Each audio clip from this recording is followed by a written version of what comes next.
Les damos la más cordial bienvenida al acto inaugural de la tercera versión del Congreso Estudiantil Tu Voz contra la Corrupción Cuenta, de la Alianza Anticorrupción UNCAC Chile. Saludamos en primer término a las autoridades que se encuentran en esta sala, a la Contralora General de la República, señora Dorothy Pérez Gutiérrez, a la señora María Soledad Twin Rada, Subcontralora General de la República de Chile, a la señora Georgiana Braga Orillán, representante residente del Programa de las Naciones Unidas de Chile, al señor Carlos Lara Aspe, vicerrector de vinculación con el medio de la Universidad de Valparaíso, a la señora Valeria Lubert Álvarez, secretaria ejecutiva de la Comisión de Integridad Pública y Transparencia del Ministerio, secretaria general de la Presidencia y presidenta de la Alianza Anticorrupción UNCAC. Agradecemos al señor Christian Prescott, director de la carrera de Administración Pública en la Universidad Católica de Chile. Saludamos a las autoridades y representantes de instituciones miembros de la Alianza Anticorrupción presentes en este salón. Saludamos a estudiantes de pre- y posgrado de carreras relacionadas con los asuntos públicos. También saludamos a la comunidad académica, a representantes de la sociedad civil, a las personas funcionarias del sector público que nos acompañan en este salón y vía streaming. Ahora les invitamos a ver un video en torno a las versiones que ha tenido este Congreso Estudiantil.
Para continuar, concedemos el uso de la palabra a la Contralora General de la República, señora Dorothy Pérez Gutiérrez, quien entregará sus palabras de bienvenida.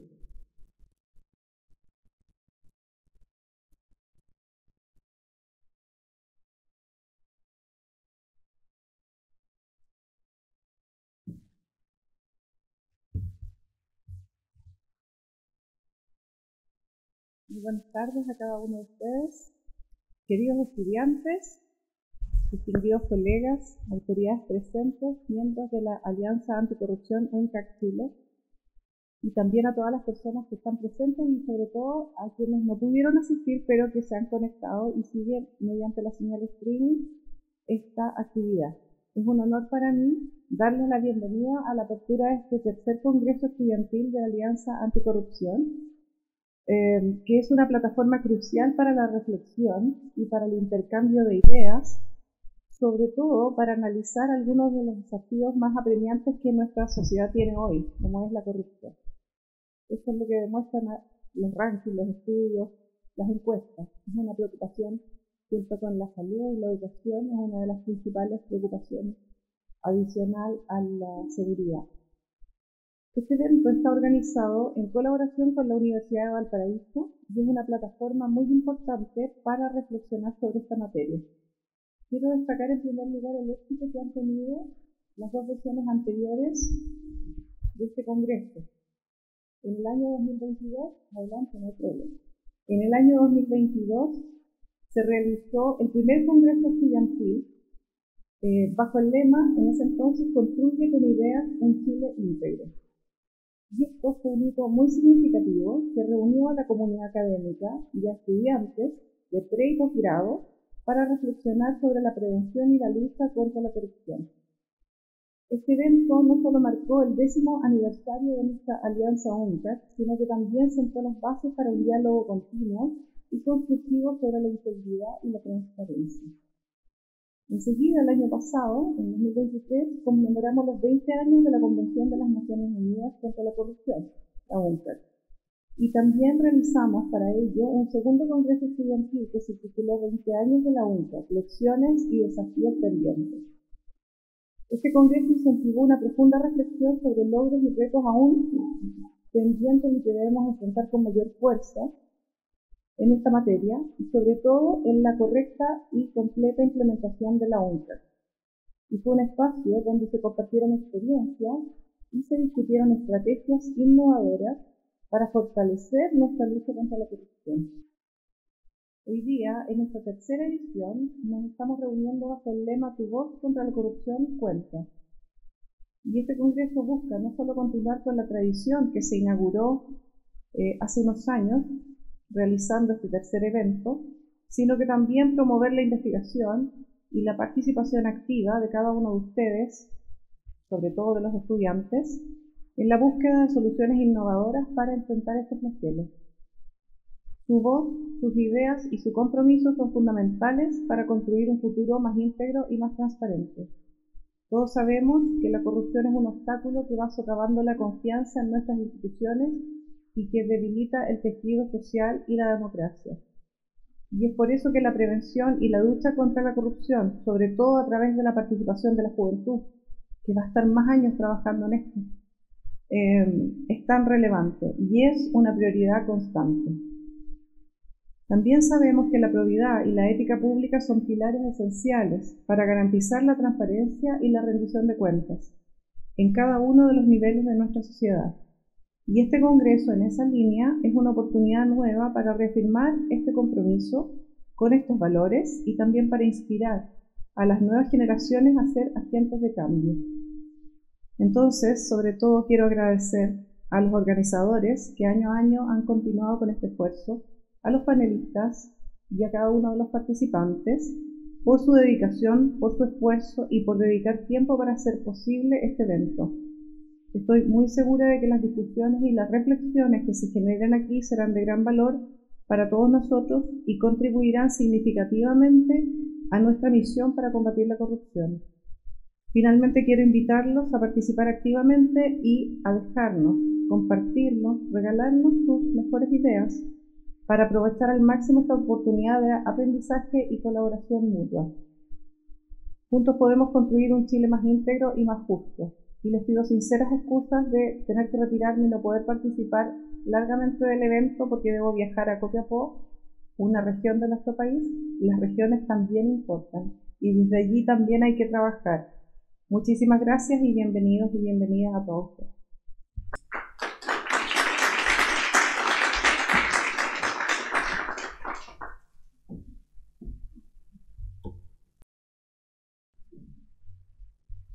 Agradecemos las palabras de la Contralora General de la República de Chile. A continuación, concedemos la palabra a la señora Georgiana Braga Orrilar, representante residente del Programa de las Naciones Unidas para el Desarrollo en Chile. Bienvenida.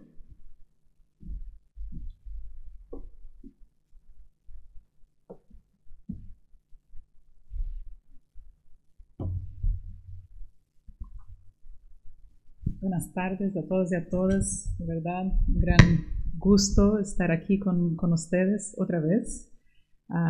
Primero quería empezar felicitando a la Universidad de Valparaíso, que por tercer año organiza exitosamente este Congreso Estudiantil en colaboración con la Alianza Anticorrupción, que es una instancia única de este tipo y ahora con el país con el foco específico en integridad y corrupción. También quería agradecer, felicitar a las estudiantes presentes aquí o en línea que han aportado con sus trabajos, demostrando en ello además un compromiso con el devenir del país, y se trata de aspectos fundamentales para asegurar la gobernanza, la solidez institucional y la paz social, que a su vez son claves para el desarrollo sostenible. También agradecer aquí a la Contralora, que tuvo que retirarse, pero de verdad agradecer a la Contralora y la Contraloría por recibirnos en las dependencias de la Contraloría para esta sesión de apertura del Congreso Estudiantil. Y también quería aprovechar esta instancia y por favor transmitan a la Contralora nuevamente felicitaciones por su ratificación como la primera Contralora de esta institución creada en 1927.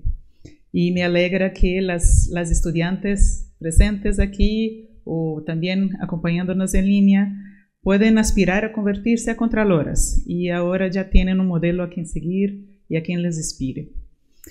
Como años anteriores, este Congreso es una gran oportunidad para reflexionar sobre los avances recientes en materia de lucha contra la corrupción y particularmente en los 2 últimos años destacan aquí en el país la Estrategia Nacional de Integridad Pública con el liderazgo de la SECPRES, la nueva legislación que mejora el sistema de compras públicas y el nuevo Estatuto de Protección del Denunciante que está en operación desde octubre de este año. Estos avances son muy importantes, pues resuelven problemas que desde el punto de vista normativo llevaban largo tiempo sin resolverse. Debido a la complejidad del tema, es importante también señalar que se mantienen importantes desafíos, como la regulación de la llamada puerta giratoria, que son los conflictos de interés post-empleo del paso del sector público al privado, la transparencia de los beneficiarios finales de empresas, la actualización de las normas y normativas de transparencia y del lobby, y una regulación general de las transferencias del Estado al sector privado, además de una regulación del secreto bancario más alineada a las recomendaciones de la OCDE. Más allá de lo meramente normativo, debemos enfocarnos también en cómo se vinculan estos desafíos en materias de integridad pública y la lucha contra la corrupción, con otros desafíos más generales en el país. A la luz de los hallazgos del nuevo Informe de Desarrollo Humano que lanzamos en agosto, ¿Por qué nos cuesta cambiar?, es fundamental abordar los desafíos en integridad pública como de forma también de construir 2 condiciones que el informe releva como fundamentales para avanzar en los cambios deseados por la ciudadanía. Por un lado, reparar la relación entre élites y la ciudadanía y por otro, mejorar la confianza de las personas en las instituciones públicas. La tesis central del informe es que pese al consenso experto sobre ciertos problemas y la persistencia de las demandas sociales, las capacidades de los actores con incidencia para resolver estos problemas han sido hasta ahora limitadas. Y argumenta que nos cuesta cambiar porque las capacidades de la sociedad chilena para conducir los cambios son actualmente insuficientes. En este contexto, el informe releva que la mayoría de las personas, el 52%, atribuye el estancamiento y el deterioro percibidos en el país al mal desempeño de los liderazgos políticos, tanto de gobierno como de oposición. Consideran que estos actores han incumplido sostenidamente importantes promesas de cambio, realizadas en el pasado, vinculadas al acceso a derechos y a la protección social. La ciudadanía entonces considera transversalmente que los liderazgos políticos priorizan sus propios intereses en desmedro del bienestar de la población. Y esta evaluación crítica de los liderazgos políticos es clave porque representa un riesgo para la democracia. Al mismo tiempo, el informe muestra también una oportunidad única en el contexto de la región. La evaluación negativa del desempeño de los liderazgos políticos se acompaña de una valoración abstracta de su rol. Es decir, pese a que la mayoría considera que estos actores han incumplido importantes promesas de cambio y que obstaculizan los acuerdos necesarios para resolver los problemas del país, también piensan que son liderazgos políticos democráticamente electos quienes deben tomar las decisiones en un conjunto de temas centrales para la vida común, como la seguridad en los barrios o las pensiones, por ejemplo. Esta valoración abstracta del rol de los liderazgos políticos coexiste con una cierta tolerancia a la corrupción. Entonces aquí también tenemos que tener ojo con esto. Según la encuesta de Desarrollo Humano 2023, el 46% de la población estaría dispuesta a apoyar un liderazgo que no se pegue tanto a la ley con tal que adopte decisiones más rápidas.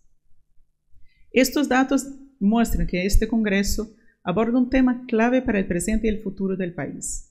Y por ello, espacios como este, en que los estudiantes debaten sobre propuestas concretas para avanzar y fortalecer la integridad pública y la lucha contra la corrupción desde diversos espacios, son oportunidades fundamentales para romper el estancamiento del país y poder efectivamente cambiar y avanzar hacia el desarrollo humano sostenible.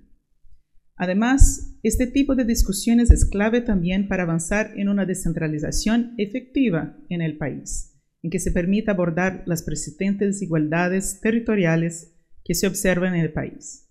Un reciente estudio del PNUD, que actualiza el índice de desarrollo humano a nivel comunal, muestra que hay una escasa movilidad en la distribución del desarrollo humano. Esto es, las comunas que tenían un mejor nivel de desarrollo humano en el índice que medimos en 2003, siguen mayoritariamente en la misma clasificación 20 años después, con diferencias abrumadoras entre las comunas de índice muy alto versus las de índice muy bajo. Además, el informe indica que la mayoría de las personas viven en comunas con un nivel de desarrollo humano medio alto, el 44%, o medio bajo, 26.4%. Ello sugiere que las políticas de desarrollo deben ser específicas, adaptadas y tener pertinencia a las necesidades locales para abordar de manera efectiva las desigualdades en salud, educación, nivel de vida. Para ello es fundamental dotar a las municipalidades y gobiernos regionales de las competencias para aportar en estas labores, así también como los mecanismos de control y las capacidades que aseguren que los recursos públicos se utilicen de mejor manera para el desarrollo y al alcance de todos y todas. Es importante relevar estos aspectos en momentos en que muchas comunas asumen ahora nuevos alcaldes y alcaldesas, y este fin de semana tiene lugar la segunda vuelta de la elección de gobernadores regionales en 11 regiones del país. En conclusión, las reformas en integridad pública, como todas las demás que apuntan al desarrollo, deben ser pensadas e implementadas de manera tal que realmente repercutan en el bienestar de las personas. Por ejemplo, no solamente es importante que se transparenten los conflictos de intereses, sino que la regulación y la fiscalización sobre los mismos resulte en una mejor y más eficiente toma de decisiones a nivel político, y que la ciudadanía también pueda apreciarlo.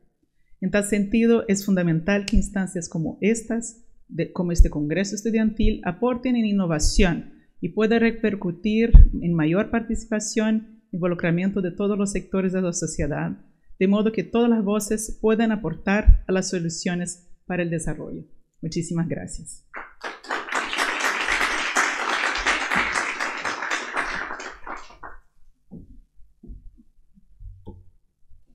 Agradecemos la intervención de la representante residente del PNUD en Chile. Corresponde dar inicio ahora al panel de esta jornada y para ello invitamos al escenario a la periodista Soledad Oneto.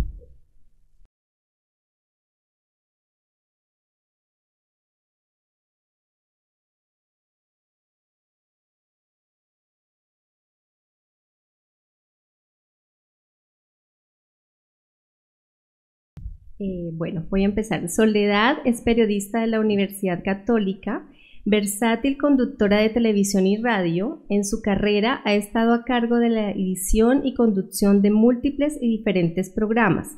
Actualmente es conductora del noticiero Tele 13 de Canal 13. Soledad, bienvenida, el escenario es suyo. Muchas gracias.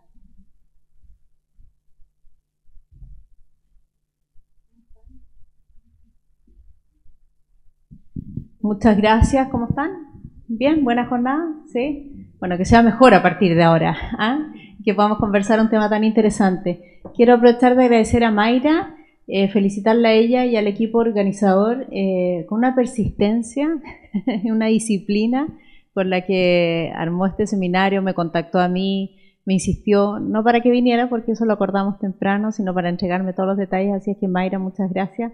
y a todo el equipo, por supuesto, de Contraloría que organizó esto. Más gracias a ustedes que se encuentran acá, gracias a la Contralora también, quien en la presentación agradecía a quienes se conectan con nosotros vía streaming, algo a lo cual yo me quiero sumar. Hoy día tenemos formatos ya híbridos hace bastante tiempo y la verdad es que son tan importantes quienes están aquí en la sala como quienes nos siguen a través de streaming. Les prometo una conversación lo más interesante posible. Eso va a ser única responsabilidad de los panelistas, no mía.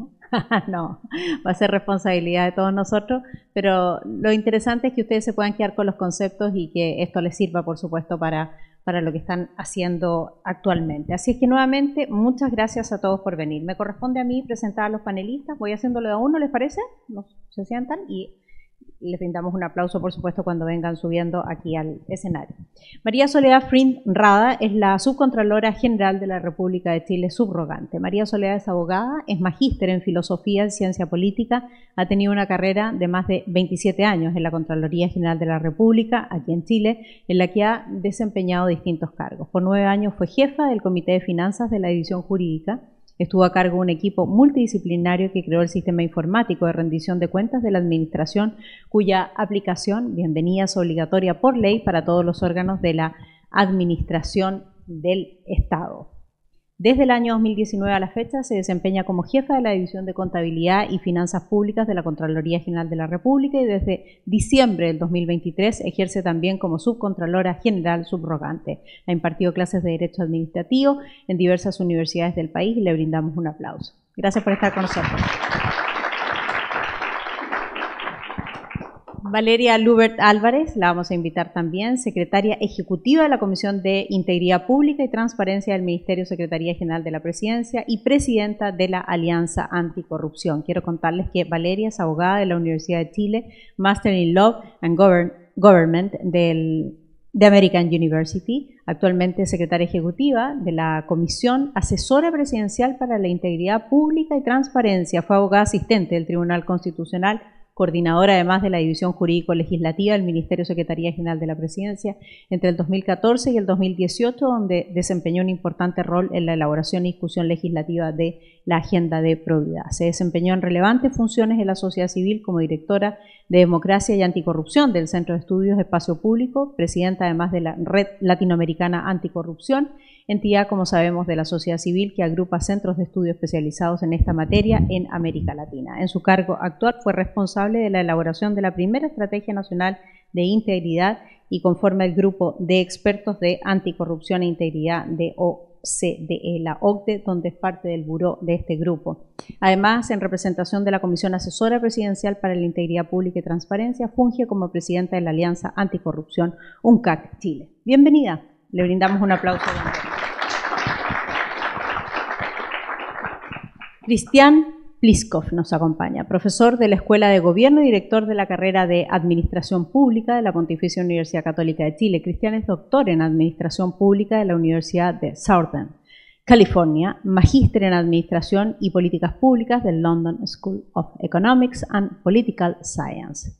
Magíster en Ciencia Política, Universidad de Chile, es administrador público de la Universidad de Chile. Ha desarrollado, Cristian, proyectos de investigación nacional e internacional en materia de gestión pública, así como múltiples publicaciones en revistas especializadas en el área. Fundador y ex presidente de la Red Interamericana de Educación y Administración Pública para el periodo 2016-2018. Ha ejercido distintas funciones académicas, tanto en pre como en posgrado en materias de gestión pública. Consultor nacional e internacional en temas de modernización del Estado, gestión de personas en el Estado, así como también en procesos de acreditación académica de programas de pre- y posgrado en Administración y Políticas Públicas. Ha impartido cursos en diversas universidades de América Latina en diversas materias de Administración Pública y es profesional experto en el sistema de alta dirección pública de la Dirección Nacional del Servicio Civil del Ministerio de Hacienda. Bienvenido también. Muchas gracias por estar con nosotros. Ya, para todos los estudiantes ya notaron que hay que estudiar bastante para llegar a una posición como esta. Así es que felicitaciones por sus carreras profesionales. Primero, un millón de gracias por compartir con nosotros. Así es que vamos a tener allí una conversación que va a resultar interesante para quienes nos escuchan en esta oportunidad. Pónganme harta atención los que están aquí con nosotros, porque antes de partir les tengo un ejercicio a todos los que están aquí en la sala conmigo. también a las personas que nos siguen vía YouTube de la Alianza, que se dirijan a menti.com, o más fácil, ustedes van a poder leer o escanear, como se dice, el código QR que está apareciendo ahí en pantalla. A ver, vamos a ordenarlo. Los que estén en Menti, introduzcan el código 625168. Está ahí arriba también anotado. Dirígete a Menti con ese código 625168 para responder las siguientes preguntas, los que están aquí en la sala, y los que están vía YouTube también lo pueden hacer descargando el código QR. ¿Lo tienen ahí? ¿Sí? Aparece la primera pregunta. Si usted presencia un acto de corrupción, ¿sabe dónde presentar la denuncia? Hay dos opciones, sí o no. Voten. Por favor.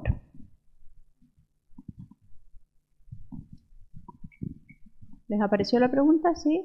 ¿Todo bien? ¿Funciona el sistema? Sí, súper, perfecto.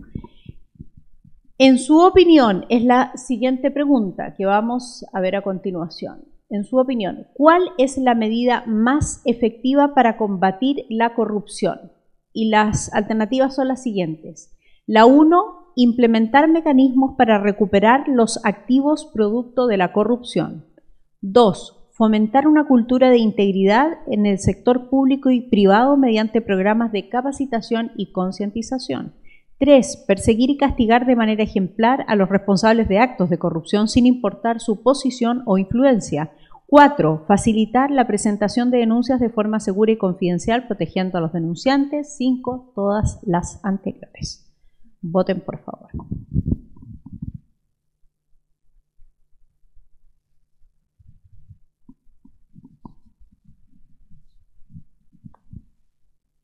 ¿Pudieron? ¿Funcionó? Sí, perfecto.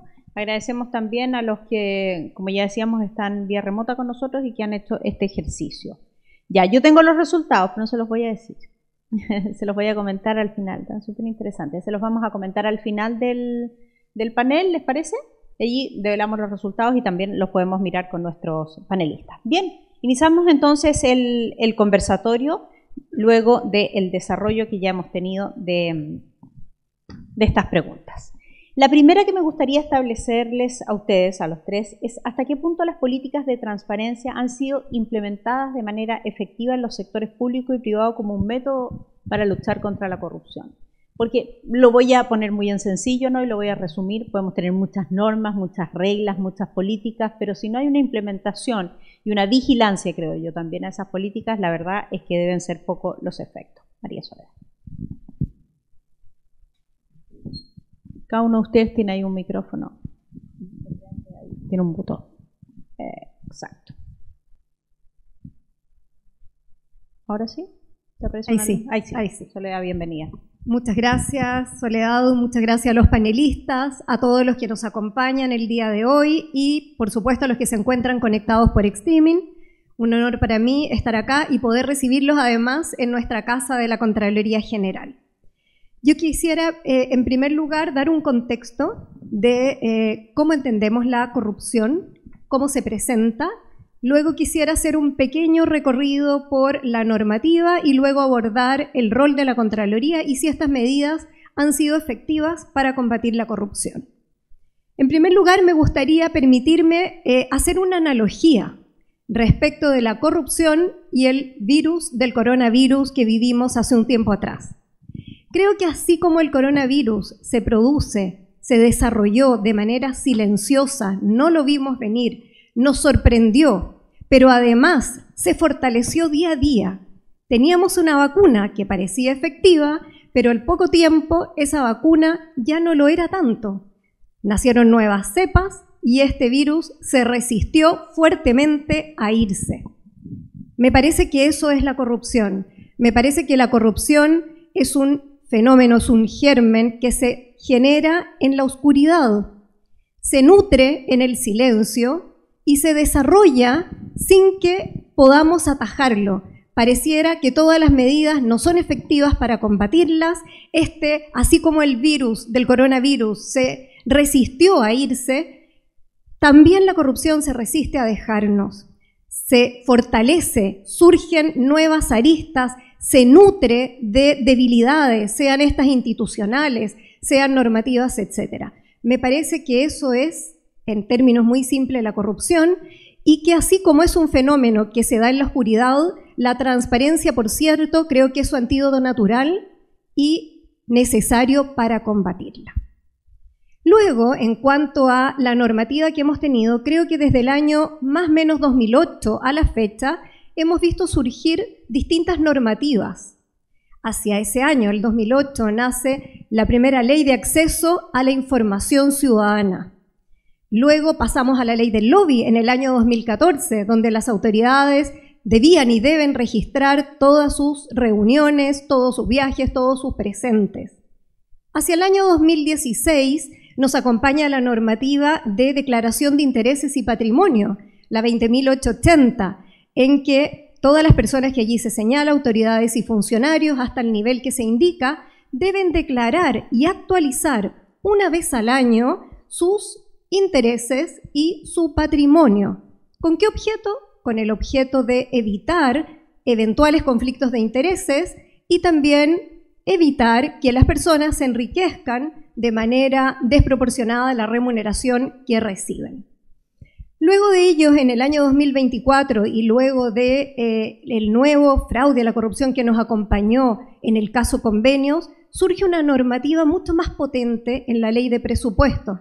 Algunos los sorprendió, algunos la podrían considerar incluso un poco reactiva, pero sin duda era un estatuto que no tenía nuestro país, que las transferencias no tenían mayores reglas y hoy tenemos unas normas que nos permiten transparentar el proceso de entrega de recursos y de ejecución de recursos en esta materia. Fíjense que en materia de ley de compras vamos en una ley 2.0. En materia de transferencias aún no tenemos una ley permanente. Nuestras regulaciones son transitorias, están al alero de la ley de presupuesto.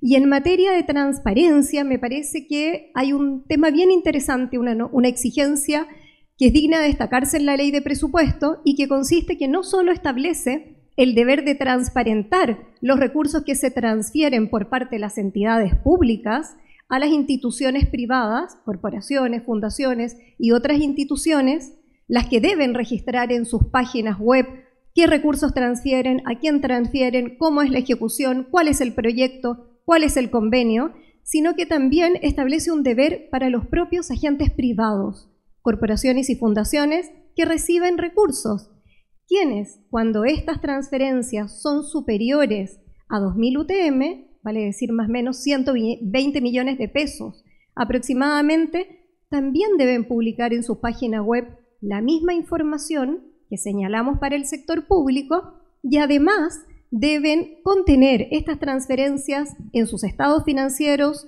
en sus balances y en su memoria anual. Me parece que sin duda es una mejora en materia de transparencia.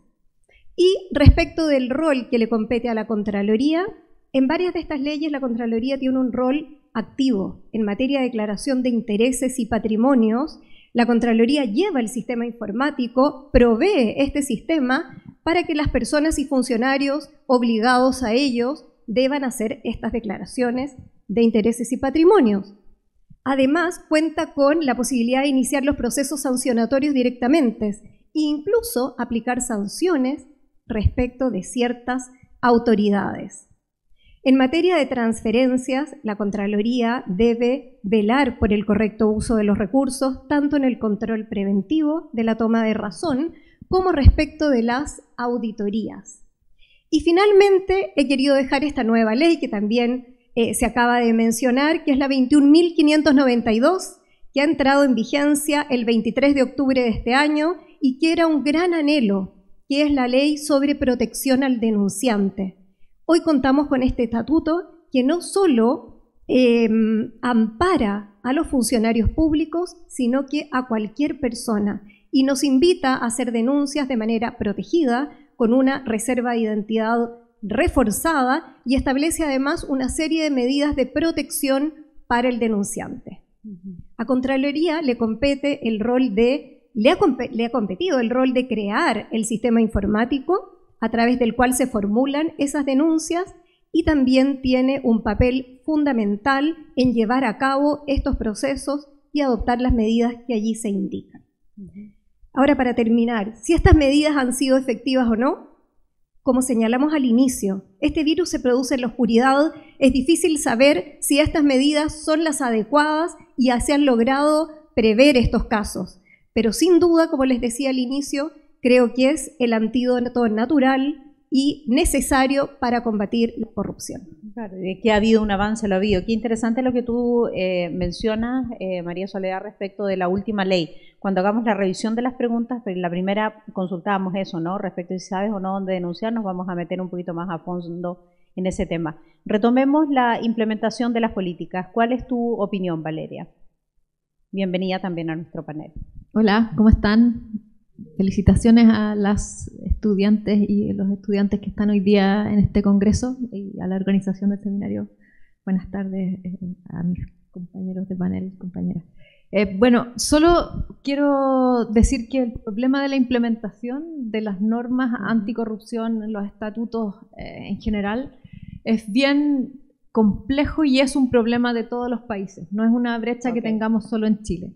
La OCDE hace poco hizo un informe que se conoce como el Integrity Outlook, que sacó este año, que mide factores o más bien indicadores objetivos de estados de avance en integridad en todos los países de la OCDE.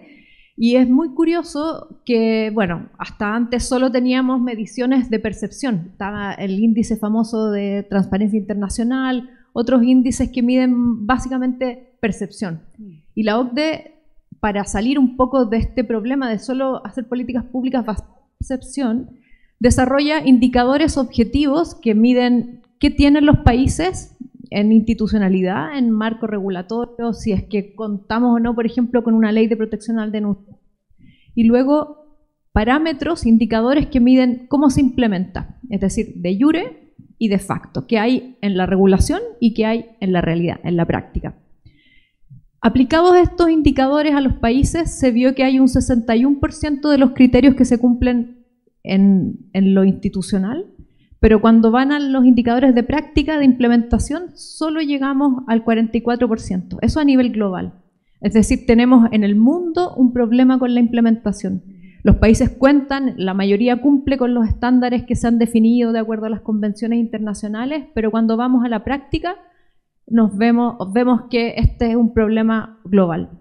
Sin embargo, nuestro país, y acá esto creo que es súper bueno tenerlo en cuenta porque a veces nos quedamos muy cegados con casos de corrupción que sin duda son impactantes y nos conmueven, nos indignan, pero no muestran la generalidad de lo que pasa en nuestro país realmente. Entonces, cuando vemos, son muy llamativos, pero no es la generalidad. No es la generalidad de los casos. Eso es súper relevante también. Sí, entonces, cuando la OCDE, gracias a estos indicadores, nosotros nos podemos comparar con la mayoría de los países de la OCDE y ahí nos vemos que si bien tenemos de todas maneras una brecha de implementación, es mucho menor que en la mayoría de los países y estamos por sobre el promedio de la OCDE en la generalidad de los factores que se miden. Después también en relación a la implementación, creo que María Soledad contó muy bien y claramente que hemos tenido una trayectoria de normativa sobre implementación, sobre prevención de la corrupción, transparencia, prevención de conflictos de intereses, compras públicas, etcétera. Y nosotros creo que nos sirve este estudio de la OCDE para identificar casos de éxito, donde ha habido muy buena implementación y donde nosotros podemos decir acá, Chile tiene datos y los hemos estado haciendo bien, y de ahí un poco sacar aprendizajes a otros sectores donde no es tan claro que tengamos tan buena implementación. Y un caso de éxito que creo que acá estamos en la Contraloría, así que lo aprovecho de comentar, es las declaraciones de patrimonio e intereses, donde tenemos un súper buen nivel de cumplimiento. O sea, vemos acá factores que se han dado, que yo resumiría y creo que es como un aprendizaje que sacar para las políticas públicas. Por una parte, tenemos una política pública que se implementó de manera transversal, o sea, no fue focalizada en un órgano, sino que es una obligación que se hizo para todos los poderes del Estado. Luego, incorporó una implementación con un régimen transitorio. Eso permitió ir incorporando gradualmente la aplicación de esta ley, entonces entró en vigencia, se tardó casi un año en entrar en vigencia a todos los poderes del Estado, y luego incorporó las competencias de la Contraloría como un órgano garante, en el fondo, del cumplimiento de la veracidad, de la oportunidad de las declaraciones, y esto permite que sea eficaz, que lo que se declara sea veraz. Corresponda a la realidad. Claro.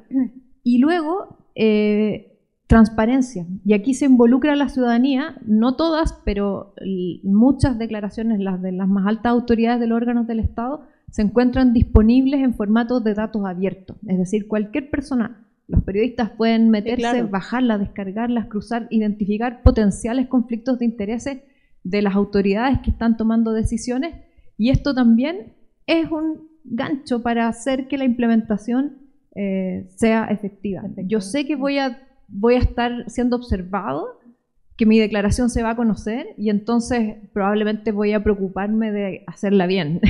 voy a cumplir mejor. Y estos yo creo que son factores bien importantes que nos orientan para cómo seguir avanzando en implementación. Nosotros tenemos además una Estrategia Nacional de Integridad Pública que tiene 210 medidas, y que uno de los desafíos es implementarla de manera eficaz. Tenemos un sistema de monitoreo, ustedes se pueden meter a la página de la Comisión Asesora Presidencial para la Integridad Pública y Transparencia y ver ahí cómo se está avanzando en el plan de acción, qué se está haciendo en concreto con cada una de las 210 medidas, y justamente es porque nos tomamos en serio la implementación, no que esto no quede solo como una política con buenos deseos, sino con acciones que esperamos la ciudadanía también pueda ir exigiendo. No solo una declaración de buenas intenciones, efectivamente. Cristian, queremos conocer tu punto de vista. Les reitero la pregunta que hemos dispuesto acá en nuestra primera ronda, que tiene que ver, ¿no?, con hasta qué punto estas políticas de transparencia que hemos estado comentando han sido implementadas efectivamente, ¿no?, en distintos sectores. Bienvenido.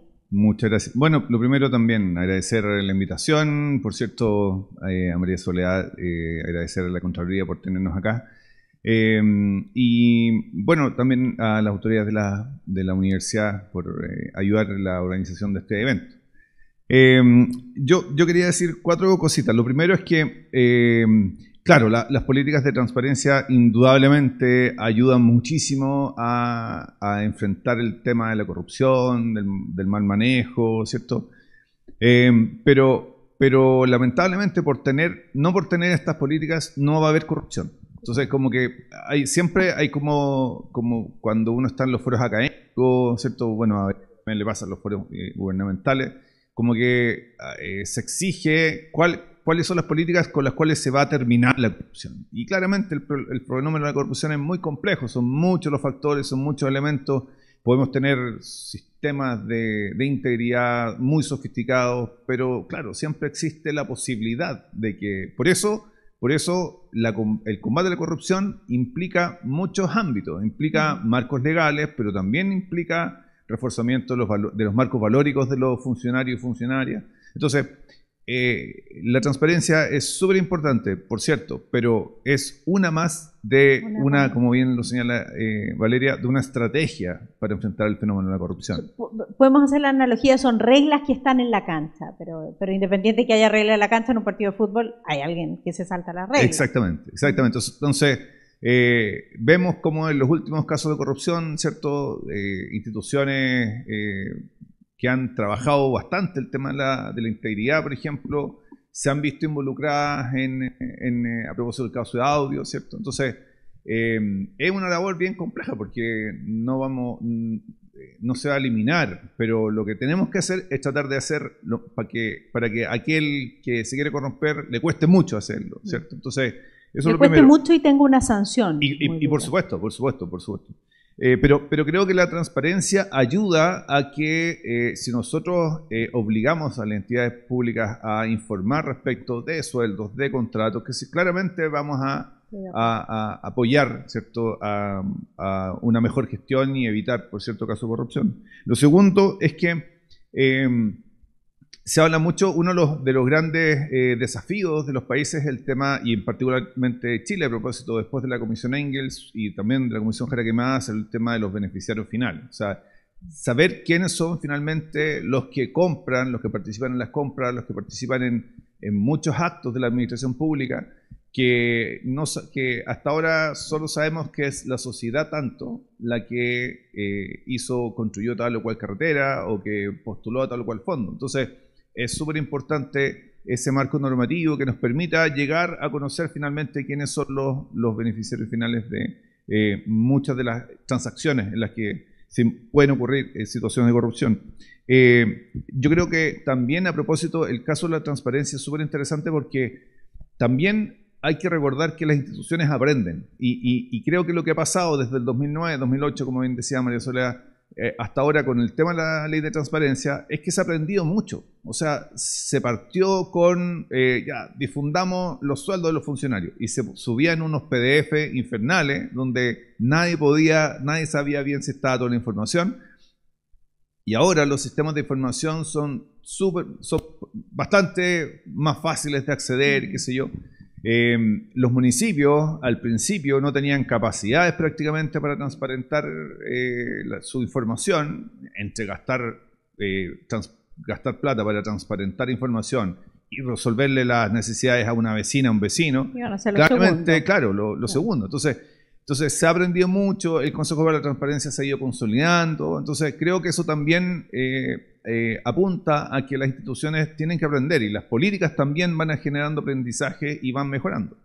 Y lo último creo que también es bien importante que finalmente, creo que el punto crítico de los temas de transparencia es que haya alguien que vea esa información y haga el cruce, analice, busque, y eso es la sociedad civil principalmente la que está interesada en buscar esa información, encontrar esa información.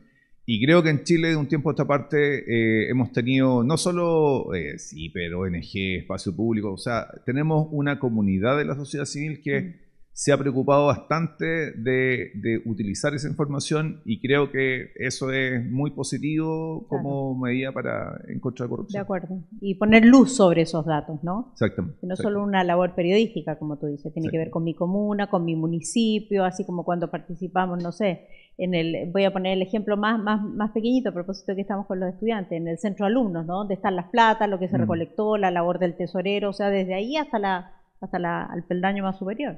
Porque no es simple, o sea, el que la información de una institución pública, de una superintendencia, de un servicio público esté disponible, no todo el mundo va a saber manejar esa información fácilmente, ¿cierto? Entonces, uno que está en estos ámbitos, de repente, claro, a veces les cuesta encontrar información, entonces creo que es tremendamente importante que hayan entidades que utilicen esa información, la manejen, la relacionen y así se produzca la fiscalización, que finalmente es lo que nos importa. Me quedo contigo, voy a hacer la vuelta al revés. ¿Les parece? Cristian, a propósito de que lo mencionas, no solo tiene que haber personas acá del ámbito de las comunidades, las ONG, que estén mirando estos datos, que los sepan procesar, interpretar, etcétera. Algunos con mayor expertise que otros, por cierto. Pero pongamos nuevamente en el centro a las personas y hablemos de la responsabilidad de los funcionarios públicos en la prevención de la corrupción. A tu juicio, ¿qué responsabilidad tienen y cómo pueden ir mejorando su rol? A ver, lo primero es que cuesta hablar de las y los funcionarios públicos porque hay muchos tipos de funcionarios públicos, ¿cierto? Por lo menos hay 3 tipos de funcionarios públicos. Los funcionarios públicos que dirigen, ¿cierto? Los directivos públicos, en el caso chileno tenemos los altos directivos públicos. Tenemos los funcionarios profesionales y tenemos los funcionarios que están en la calle con la gente, los funcionarios que llamamos los funcionarios de nivel de calle. Y cada uno de estos tienen exigencias éticas distintas. Justo conversamos con una destacadísima superintendenta con Vivian que hay una exigencia de los altos directivos públicos en materia de probidad, de integridad, que no siempre ellos están tan conscientes de eso. Los directivos públicos son referentes para los funcionarios. Los funcionarios las ven. Si ven que están cometiendo, que no hacen las cosas correctamente, el ambiente ético de la organización se ve afectado completamente. Entonces, cumplen un rol muy, muy importante. Pero también los directivos deben preocuparse de estas materias. Deben conversar sobre en cuántas organizaciones estos temas son como tabú, no se hablan. Entonces, de repente gatillar conversaciones, conversar con los equipos, decirles ¿cuál creen ustedes que acá hay riesgos de corrupción en esta institución? O en esta unidad o en esta división, ¿cierto? Eso es una preocupación que debe tener un directivo, cierto, indudablemente. Y los funcionarios públicos, bueno, los funcionarios públicos, digamos la masa, el gran grupo, deben estar siempre actualizándose. Creo que es tremendamente importante lo que hace la Contraloría en materias de capacitación, por ejemplo. Siempre salen nuevas normativas y las y los directivos públicos, las y los funcionarios públicos deben estar constantemente preocupándose de esto. Y yo creo que uno de los grandes desafíos del sistema administrativo es cómo lograr adelantarse a una situación. ¿Cómo logramos que antes que un funcionario público se vea enfrentado a un dilema ético, antes de eso él ya sepa cómo reaccionar ante esa situación? ¿Cierto? O sea, adelantarse, preocuparse, conversar de estos temas, debe ser una labor no solo institucional, sino que también de cada funcionario. Entonces creo que es una preocupación constante. No solo hay que estudiar un diplomado en esto, sino que hay que preocuparse, hay que conversar con los funcionarios, con sus colegas. Yo estoy haciendo una investigación donde como que trato de traer el tema de la integridad a la organización. O sea, como que es al igual que nos preocupamos de las compras públicas, nos preocupamos de gestión de personas, hay que preocuparse de los temas de integridad. Y esa preocupación de los temas de integridad se traduce en estas distintas cosas. Y pareciese ser que cada vez con más intensidad, ¿no? Y desde más temprana edad, por ponerlo de alguna forma, ¿no? Desde las bases, preocuparse que efectivamente los sistemas, las organizaciones sean sanos. Porque muchas veces yo creo, ahí a lo mejor alguien tiene un contrapunto distinto al mío, no solo es producto de una intencionalidad, sino también de una desinformación. Ese, claro, es el peor caso, o sea, de alguien que realiza alguna acción que no sabía. No sabía. No sabía qué. Entonces, las organizaciones se tienen que preocupar mucho de capacitar, de informar, de discutir estos temas, porque a veces claro, de repente uno conversa con colegas de estos temas y dicen, de repente por tratar de hacer mejor las cosas, ¿cierto? La demanda en la gestión pública es tratar de que las cosas ocurran, apurar, ¿cierto?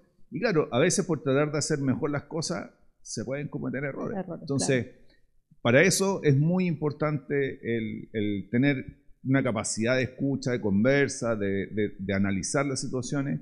Y creo que es tremendamente importante recordarle a quien dirige gente que esta es una preocupación, se tiene que preocupar de. Estoy de acuerdo contigo. Conozcamos la opinión de Valeria y después de María Soledad. Sí, bueno, respecto de los funcionarios públicos, creo que el rol es clave, son ellos, nosotras quienes estamos en definitiva en la función pública el día a día de cara con el ciudadano.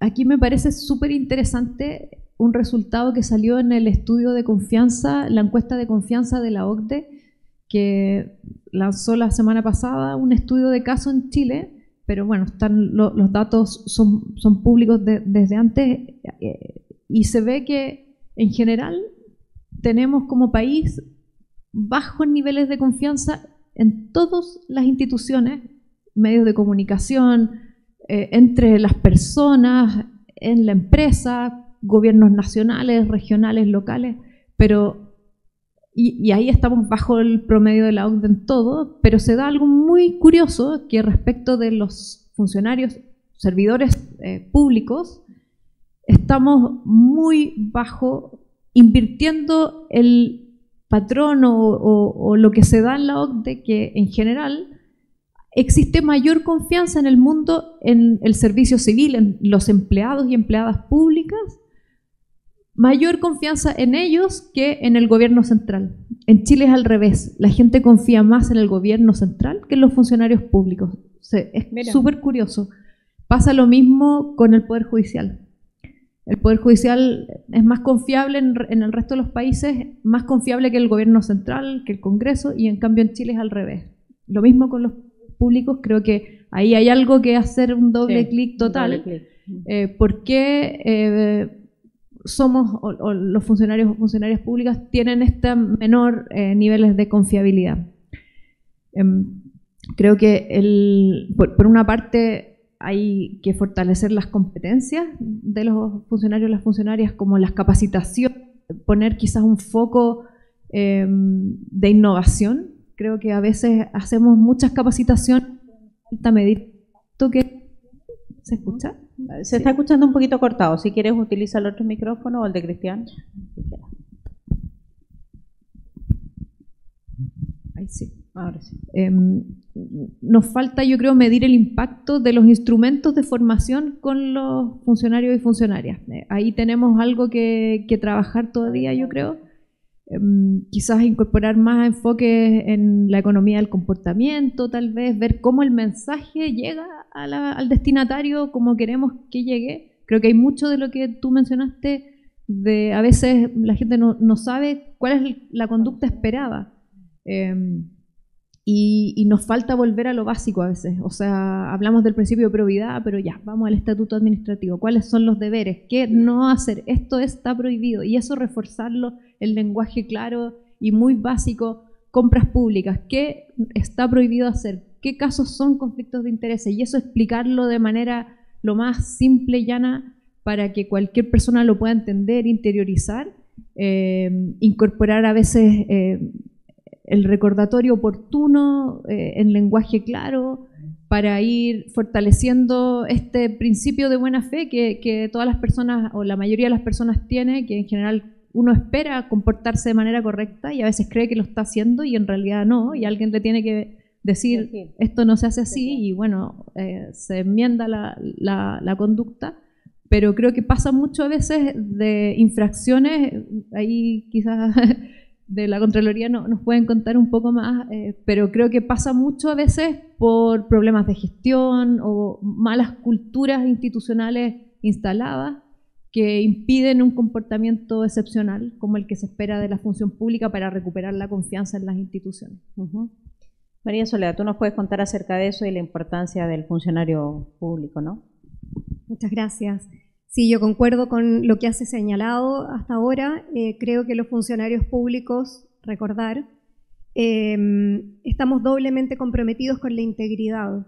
Me parece que todos los ciudadanos debemos cumplir con la probidad, es un deber de todos nosotros, pero los funcionarios, atendido el rol que desempeñamos, estamos al servicio de la comunidad, estamos doblemente comprometidos a ello. Y me parece que la formación es fundamental. No solo tener las capacidades que nos exige el cargo concreto que estamos desempeñando, sino en materia de integridad, estar constantemente actualizándonos, estar constantemente revisando qué nuevo ha salido y capacitándonos por nuestra cuenta y, por cierto, también con el acompañamiento que haga la institución y las jefaturas directas. Creo que acá hay un doble rol, el que tiene la institución debe tener un sistema de integridad pública, lo sabemos, pero si este sistema de integridad existe un código de ética, existe un conjunto de valores, pero no se hacen vida, como decía Valeria, no se baja con el funcionario en casos concretos, va a fracasar. Nadie lo va a leer, nadie lo va a estudiar. A veces ni siquiera sabemos dónde estamos en la página web de nuestra institución. Creo que entonces hay una responsabilidad doble de parte de las autoridades, de las instituciones y de nosotros, los funcionarios. Y en este sentido, Soledad, quisiera hacerle propaganda a la Contraloría a través del CEA que se ha mencionado, el Centro de Estudios de la Administración del Estado de Contraloría, que hace ya más de 10 años atrás está capacitando a los funcionarios en distintos temas. Y hoy ha puesto, este año 2024, ha puesto a disposición de nosotros un programa que se llama Academia CEA, que es un aula virtual y que no solo está dirigida a los funcionarios públicos, está dirigido a los funcionarios y a toda la ciudadanía. De manera que con la clave única podemos entrar, ver una parrilla de cursos, hay algunos muy interesantes en materia anticorrupción que podemos tomar. Es asincrónico, por lo tanto podemos ir haciendo el curso en la medida que las posibilidades nos los permitan y luego de terminado el curso, que tiene una prueba, si no se reprueba no pasa nada, se hace de nuevo nomás, no hay problema, pero lo interesante es que se nos da un certificado que acredita el curso que hemos hecho, cuántas horas ha comprendido el curso y que hemos rendido la prueba que nos permite haberlo aprobado. Así que yo creo que por esa línea va. Conocimiento, contenido, información, eso es muy relevante. Valeria, la última pregunta parto por ti. ¿Qué rol crees que se ha mencionado aquí en parte o incipientemente? ¿Qué rol crees tú que juega la sociedad civil, los ciudadanos y los medios de comunicación, tanto en la denuncia como en el seguimiento de casos de corrupción? Bueno, creo que es clave el involucramiento de la sociedad en su conjunto en el combate contra la corrupción, en la denuncia, en poner de manifiesto situaciones que deben ser corregidas, exigir responsabilidad, exigir rendición de cuentas. Pero así como uno esperaría que tenga este rol la prensa, tenga este rol las empresas, el mundo de los negocios, la ciudadanía, las estudiantes, los estudiantes, también yo creo que hay un rol activo en el comprometerse con mayores estándares de transparencia y prevención de la corrupción. En la empresa, por ejemplo, es importante que exista una cultura de corresponsabilidad, en transparentar también, instalar culturas de prevención de la corrupción en las comunidades educativas, en las familias incluso. Creo que esto es algo que es muy importante de ir instalando. En la Estrategia Nacional de Integridad hay varias medidas que son transversales y que apuntan justamente a instalar una cultura de integridad desde temprana edad. Y, por ejemplo, entre ellas está la incorporación de jornadas educativas sobre integridad en las comunidades educativas, la creación o la reforma al currículum, incorporar temas de integridad en el currículum. Y así son alrededor de 15 medidas que apuntan a la comunidad en su conjunto. También los medios de comunicación, y acá creo que es súper importante el rol que han tenido en develar casos, en poner frente a la ciudadanía, a la opinión pública, temas que son casos de corrupción que se han investigado desde medios de comunicación, CIPER, por ejemplo, pero muchos otros. Y creo que acá hay ciertas materias que vemos un rol en la sociedad civil más activo, a veces con transparencia, se mezclan a veces algunos temas porque hay alguna autoridad, pero creo que todavía falta, y esto creo que la UNCAC Chile es una muy buena práctica en incorporar a sociedad civil en foros multiactor para la creación de políticas públicas anticorrupción. Está, por ejemplo, la UNCAC, sociedad civil, academia, tenemos universidades, hay organismos del Estado, hay empresas privadas y son foros de discusión que permiten ir generando buenas prácticas también en sociedad civil. Exacto. Aquí esto mismo pasó el dato, se está discutiendo hoy día en la mañana, sin ir más lejos, EITI, que es una iniciativa de transparencia en la minería, que también busca incorporar a la sociedad civil y al mundo de las empresas en la creación de mejores estándares. Cristian, ¿tu opinión al respecto? Sí, yo creo que, claro, es bastante evidente, tiene un rol tremendamente importante. Yo creo que lo que nos pasó durante el COVID fue fue muy relevante porque realmente teníamos una sociedad civil que le hacía peso al gobierno, la información, o sea, que estuvo constantemente mostrando datos. A veces uno no sabía quién es el que estaba bien con los datos, con las cifras, pero creo que fue un momento bien interesante de cómo la sociedad civil puede aportar, puede incorporarse en las discusiones, en los debates y particularmente en los temas de corrupción, por cierto. Yo creo que también, y ya no solo desde el lado más como investigativo, sino, llamémoslo así, sino que también creo que del lado formativo y siguiendo con la línea de lo que plantea Valeria, creo que nosotros en las universidades de repente vemos cómo hay prácticas que se transforman como en normales, se rutinizan de usar mecanismos que no expresan integridad, ¿cierto? Y como que luchar también en los distintos lugares donde uno está, porque finalmente quien tiene un comportamiento en un espacio naturalmente después lo va a poder replicar, lo va a querer replicar. Entonces, creo que el inculcar las ideas de la integridad, las ideas de la probidad, ¿cierto? desde la enseñanza, desde los colegios, después la universidad y por cierto los espacios laborales. Ahí la sociedad civil tiene que jugar un rol tremendamente importante y creo que es un mandato, porque finalmente volvemos sobre la idea de que la lucha contra la corrupción es un desafío social, entonces requiere que todos los actores estén involucrados. Plenamente de acuerdo. María Soledad.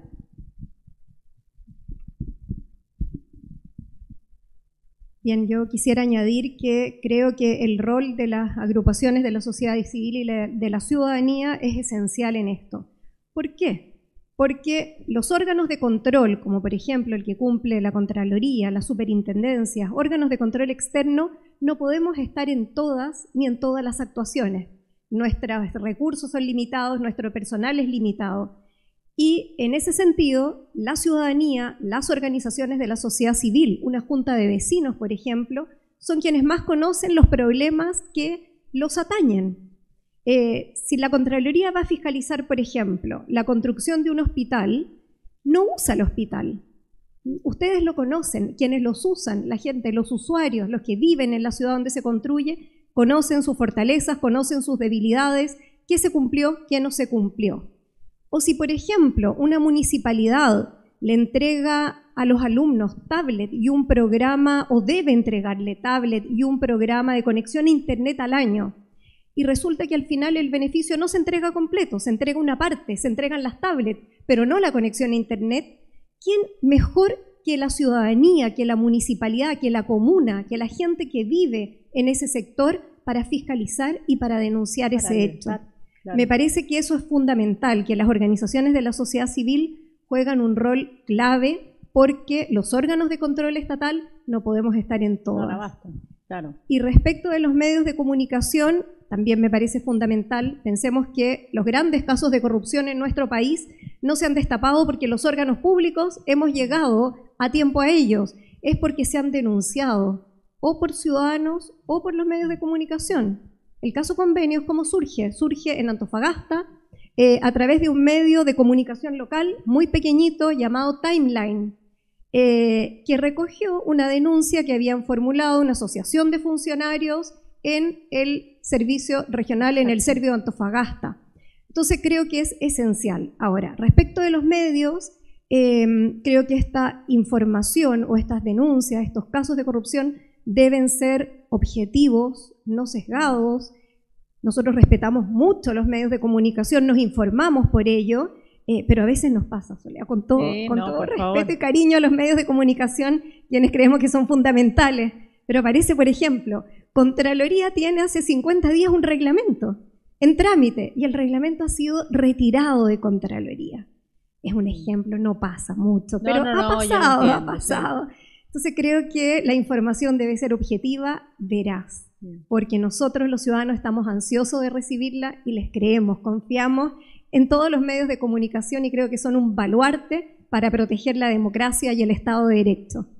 Claro, lo que pasa es que nosotros por el otro lado también hacemos como una pega titánica, ¿no? También intentamos, y qué bueno que destacaste lo de Timeline, porque Timeline es un medio muy pequeñito en Antofagasta, tremendamente meritorio. Nosotros, cada vez que mencionábamos el caso Convenios cuando partió esto, mencionábamos a ellos, porque lo que ellos hicieron, yo creo que es un buen ejemplo para la pregunta que viene a continuación, fue efectivamente tomar esa denuncia. Si nosotros como medio de comunicación recibimos una infinidad de denuncias, a esas denuncias hay que dedicarle el tiempo, poner una persona en esa denuncia, a escuchar o a mirar o a seleccionar esa cantidad de denuncias. Nosotros tenemos incluso la apertura de un WhatsApp, ¿no? Donde dicen tus denuncias acá, se mueve la cantidad de información que llega ahí. Entonces hay que tener el ojo preciso, el tiempo, conectarse con el tema, como bien lo hizo Timeline en su momento, destapando uno de los casos más importantes de corrupción, por lo menos en los últimos años. Los invito a que revisemos las respuestas, ¿les parece? Las respuestas que ustedes entregaron y ahí ya entramos en la recta final de nuestro conversatorio. A ver si podemos ver la respuesta frente a la primera pregunta que les hicimos. Ustedes me ayudan aquí internamente. Ahí vamos entonces. La pregunta que teníamos para ustedes, la primera era, si usted presencia un acto de corrupción, ¿sabe dónde presentar la denuncia? Un 64% sí sabe, un 36% no sabe.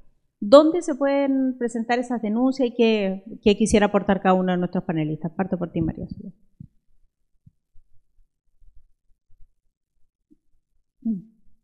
Bueno, voy a aprovechar de comentar sobre la nueva ley, Sí. la 21.592, que entró en vigencia, como decíamos, el reciente mes de octubre.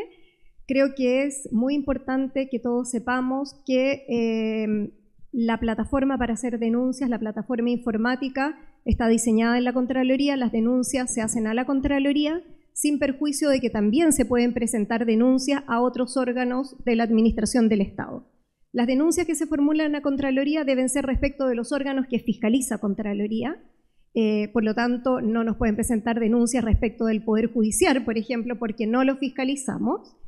Y también comentar que esta denuncia en línea ya existía anteriormente, que ahora hay todo un marco regulatorio que lo refuerza, lo viene a reforzar y permite lo que decía al inicio, para cualquier persona hacer su denuncia, pero tener un estatuto de protección en cuanto a la reserva de identidad del denunciante. Es una reserva de identidad reforzada, porque hoy el denunciante no se puede dar a conocer por parte de este órgano contralor a ningún respecto, ni aun cuando la consulta se desestime, la identidad del denunciante se puede dar a conocer.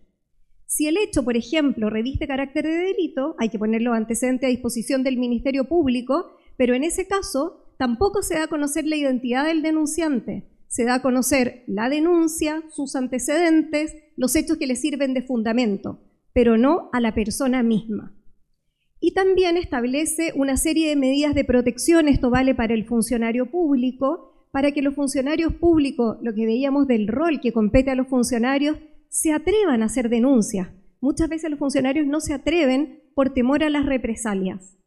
En lo que innova esta ley es que establece un estatuto de protección para ellos. Por ejemplo, no pueden ser alejados, apartados de desempleo, trasladados de función, precalificados si el denunciado es su jefe directo, entre otras medidas.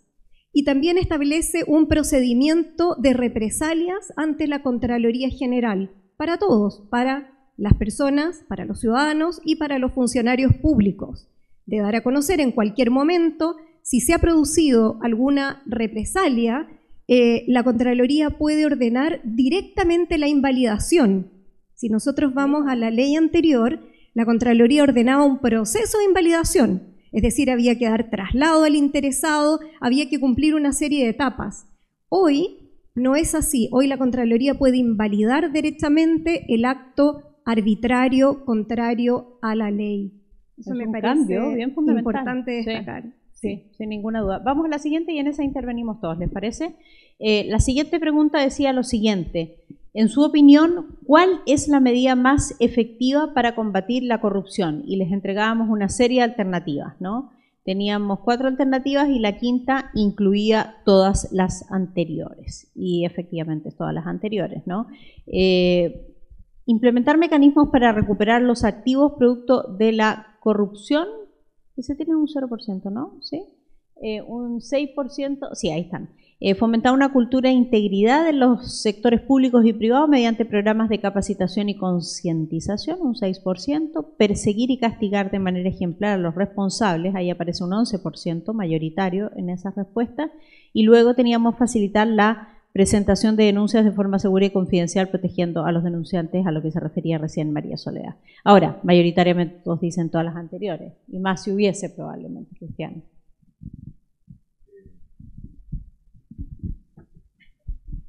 Sí, bueno, refuerza lo que estamos diciendo de que esto es que son muchas las formas de intervención. Pero yo creo que también es interesante cómo estos temas van cambiando. Las sociedades van cambiando respecto a estos temas.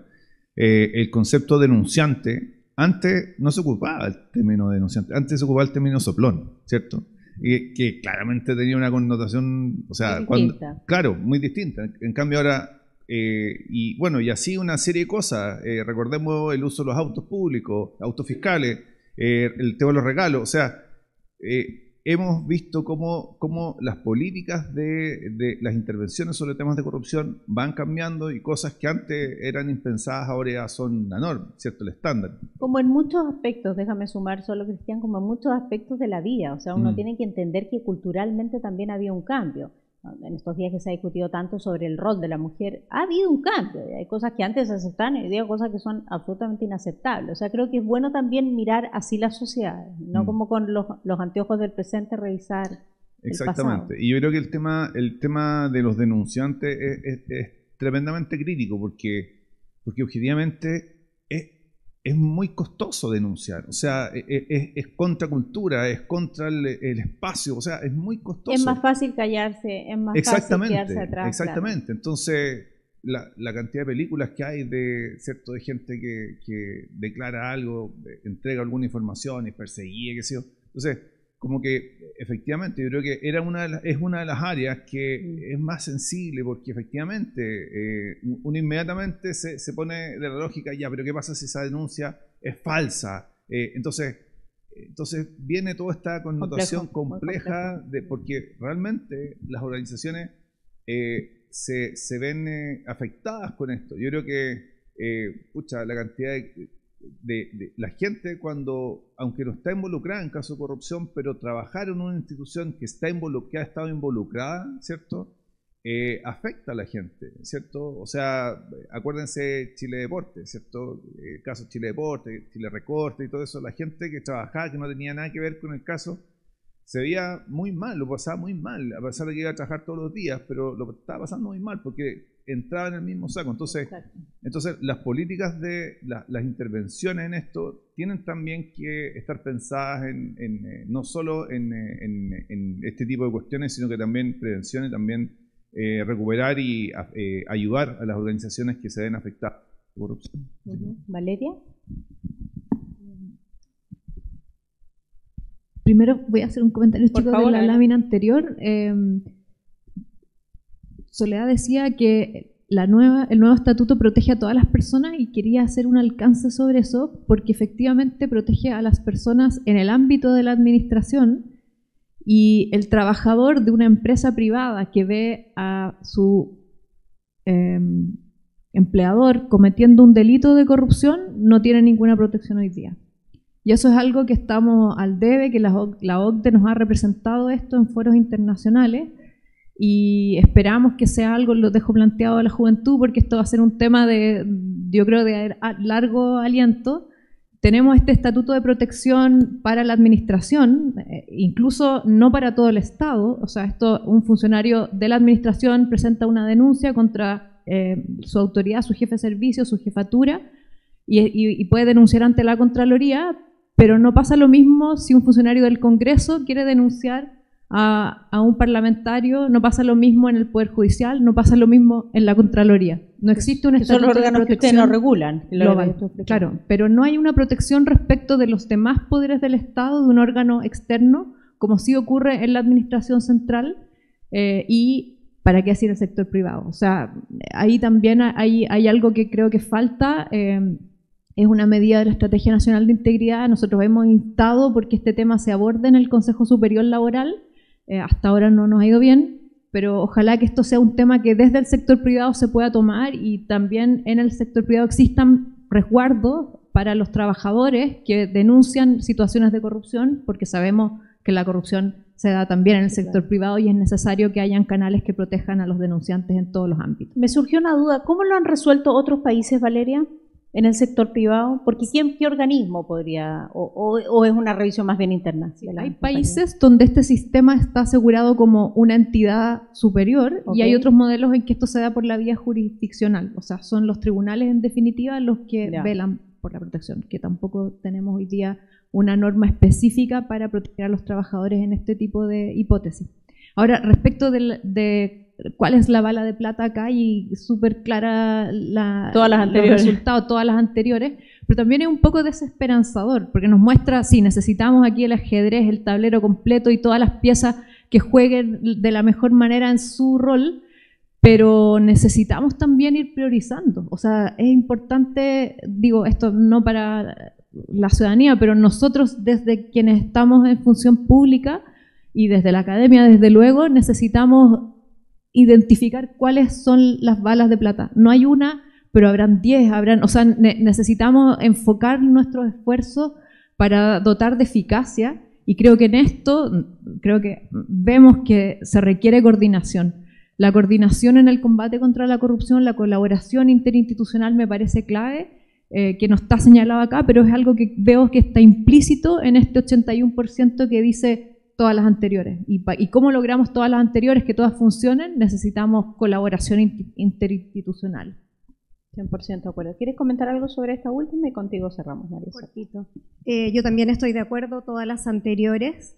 Me parece que todos los organismos públicos, privados, la academia, muy importante, ustedes son el futuro, los estudiantes que hoy nos acompañan van a seguir nuestra posta el día de mañana, nos involucremos en esto. Yo estoy de acuerdo con Valeria que hay que hacer una priorización, hay que establecer cuál es la medida de coordinación más adecuada entre nosotros, pero creo que el concierto de todos en este momento para combatir un flagelo tan radical, tan penetrante, que se nutre, que se alimenta de falencias, de problemas institucionales, es muy importante la colaboración de todos. Para nosotros, el Consejo de Organizaciones de la Sociedad Civil en Contraloría ha sido un aliado permanente en la lucha contra la corrupción. Hemos fiscalizado mucho por el consejo de ellos. Ellos nos han sugerido fiscalizaciones. Nosotros los hemos mantenido al tanto de nuestra labor para que sigan, los hemos alentado a que sigan nutriéndonos de esta posibilidad de fiscalizar. Por ejemplo, auditorías importantes como en materia de subsidios habitacionales, ha sido gracias a la intervención de las organizaciones de la sociedad civil. En materia de constitución de los COSOC, estas organizaciones de la sociedad en las municipalidades, ellos mismos nos dijeron, vayan a las municipalidades, no se están constituyendo. Fuimos a auditar y efectivamente nos encontramos que por distintas trabas, que no era tan difícil de levantar, se pudieron constituir estas organizaciones. Entonces me quiero quedar con eso y una pequeña reflexión del primer tema de los datos. Creo que estamos todos de acuerdo en que hoy tenemos más datos, más transparencia en la administración, en las organizaciones privadas. Pero también quiero hacer un punto en que tenemos temas en que avanzar, a mi juicio. Por ejemplo, hoy los datos, no todos conversan entre sí. No hay interoperabilidad de los datos. Hay muchos registros de entidades privadas que reciben distintos beneficios. Asociación de canalistas, beneficiarios de transferencias públicas, beneficiarios de la ley del deporte. Pero esos registros, primero, no interoperan entre sí, no se actualizan a veces con la rapidez que la ciudadanía lo demanda y además cuesta encontrarlo. Uno entiende que no todas pueden estar a un clic en la primera hoja que a uno le aparece en la página web, pero tiene que ser amigable, tiene que ser intuitiva para que la ciudadanía pueda encontrar y pueda ayudar a fiscalizar y a denunciar. Plenamente de acuerdo. Les quiero agradecer. Un aplauso, por favor, para María Soledad, para Valeria y para Cristian, que han estado comentando aquí con nosotros en el panel, que espero, por supuesto, les haya servido a ustedes en esto que me encantó, de crear una política de integridad que sea nacional, ¿no? Y donde todos podemos contribuir de una u otra forma. Mayra.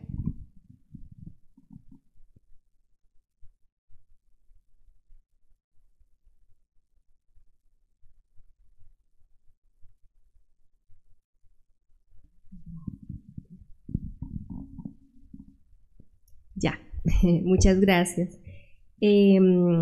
Agradecemos a la moderadora y a los panelistas por su valiosa participación y sus reflexiones. Los invitamos a quedarse un momentito ahí, por favor. Ahora invitamos al señor Carlos Lara Aspe, vicerrector de vinculación con el medio de la Universidad de Valparaíso, quien nos entregará unas palabras de cierre para este evento.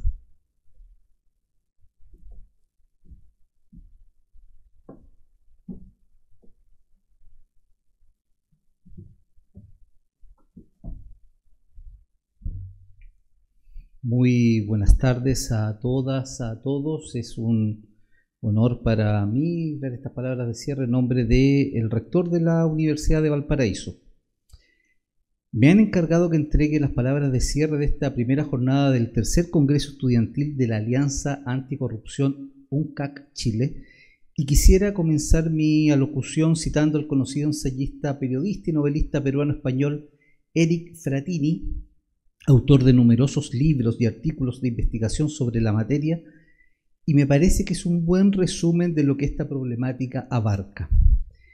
Dice Frattini que la corrupción crea discriminación entre grupos, favorece la desigualdad y la injusticia, desalienta la inversión extranjera y es un obstáculo a la estabilidad política y al desarrollo social. Seguramente todos coincidiremos en que los efectos de la corrupción van mucho más allá del de por sí repudiable acto de apropiarse de los recursos públicos si nos referimos a hechos que podrían ocurrir en el ámbito de lo estatal o de incumplir obligaciones tributarias, por ejemplo, si observamos lo que podría suceder en el mundo privado. La corrupción, como dice Frattini, acrecienta la discriminación, la desigualdad y la injusticia, pero además es la corrupción la que permite que fenómenos tan nefastos como, por mencionar probablemente el peor de todos, el narcotráfico, sean posibles. Sin la complicidad o al menos connivencia de las instituciones o personeros encargados de impedir su expansión, este flagelo jamás habría alcanzado las dimensiones que hoy tiene en el mundo entero y especialmente en Latinoamérica. Alguien podrá decir que la corrupción es inherente a la condición humana, ya que la codicia es una característica prácticamente universal. Otros dirán que la corrupción está presente en todo Estado y todo gobierno, en mayor o menor medida, y que es imposible de erradicar por completo. También otras voces argumentarán que el modelo económico al que estamos sujetos propicia la ambición desmedida y por consiguiente la corrupción. Podríamos debatir por horas y días sobre lo acertadas o no de estas visiones, pero todas ellas contienen una dosis de conformismo y son un llamado a la inacción, que es tan nocivo como la misma tolerancia frente a la corrupción. Ante este enemigo de la sociedad no basta con analizar sus causas o teorizar respecto de qué o quién tiene más culpa en su proliferación. Lo que cabe es avanzar en medidas concretas para ponerle freno. Eso es precisamente lo que esta instancia propone y es la razón por la que la Universidad de Valparaíso, a través de la Escuela de Auditoría de la Facultad de Ciencias Económicas y Administrativas, ha tomado parte en ella desde el 2021, cuando esta alianza anticorrupción de la Convención de las Naciones Unidas contra la Corrupción se reunió por primera vez en Chile. Como universidad pública, sería impensable que esta problemática no nos preocupara directamente y no nos impeliera a actuar, pero que además hoy estemos asistiendo a este Congreso Estudiantil es altamente significativo para nuestra institución, ya que dentro de nuestra visión se contempla que la Universidad de Valparaíso no solo sea un lugar donde se entrega formación profesional con excelencia académica, sino que también sea una casa de estudios que forma ciudadanos, y la probidad, la transparencia y la honestidad son valores indispensables para que estos ciudadanos sean un aporte real a la comunidad. Desde que la Universidad de Valparaíso se incorporó a esta alianza anticorrupción, nuestros estudiantes han sido parte importante no solo de la reflexión en torno a esta materia, sino que también han contribuido a la elaboración de nuevas propuestas para abordar esta problemática y tal vez, lo más importante, como futuros profesionales del área de la gestión, la administración y la economía, han tomado mayor conciencia de los efectos devastadores que la corrupción tiene y del papel clave que ellos, por el área en la que se desempeñarán, pueden jugar en su combate.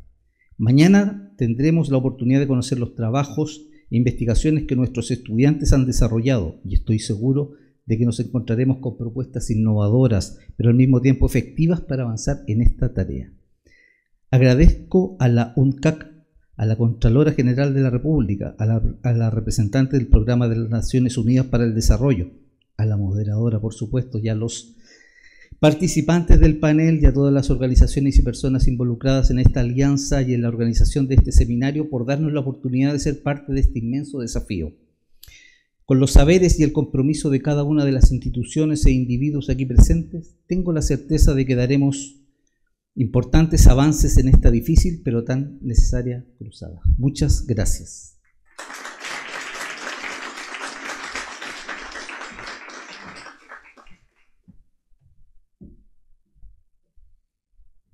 Agradecemos las palabras del señor Carlos Lara por su intervención también. Con esto estamos dando por terminada la sesión inaugural del tercer Congreso Estudiantil de la Alianza Anticorrupción UNCAD Chile.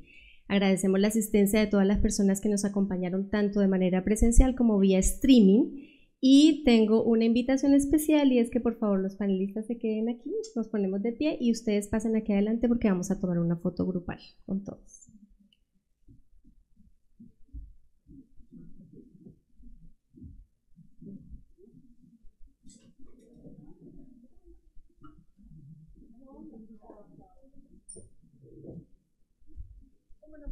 Ahí está.